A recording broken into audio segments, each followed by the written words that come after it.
Magandang umaga, ngayon po ay araw ng Martes, October 3, 2023 at narito po muli ang update sa lagay ng panahon. Ayon sa Pag-asa, visible na ngayon ang mata ng bagyong si Jenny habang patuloy ito na binabaybay ang Philippine Sea at patuloy po na tinutumbok ang southern Taiwan. Taglay ng bagyo ngayon ang lakas ng hangin na 150 km per hour at pagbusong 215 km per hour. Kumikilos ang bagyo pa northwestward. Bagamat bumaba na ang tsansang maglandfall sa bansa, inaasahang makakaranas pa rin po ng hagupit ng bagyo ang extreme northern Luzon. Inaasahan naman na patuloy pang lalakas ang bagyo bago tuluyang maglandfall sa Taiwan sa Miyerkules ng gabi o madaling araw ng Huwebes. Patuloy naman pong hahatakin o enhance ng bagyo ang habagat at inaasahang magdadala po ng mga pag-ulan sa Luzon at Visayas lalo na po sa kanlurang bahagi.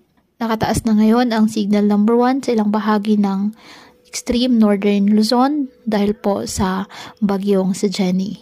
Ngayong araw ang Batanes at Cagayan kasama na ang Babuyan Islands asahan po ang maulang panahon na may bugso ng hangin dahil po sa bagyong si Jenny.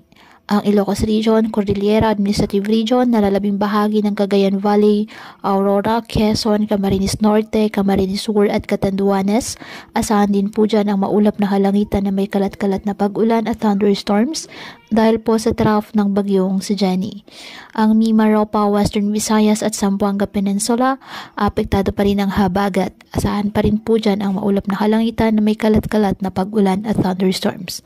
Habang sa nalalabing bahagi ng bansa kasama ng Metro Manila, apektado po ng mga localized thunderstorms at ng trough ng nasabing bagyo.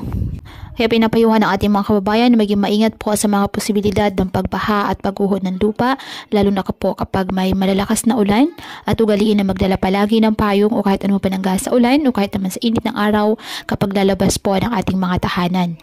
At yan po muna ang update sa lagay ng panahon ngayong araw. Muli patuloy po tayo na mag-ingat at palaging tandaan, God loves you. Stay safe and God bless.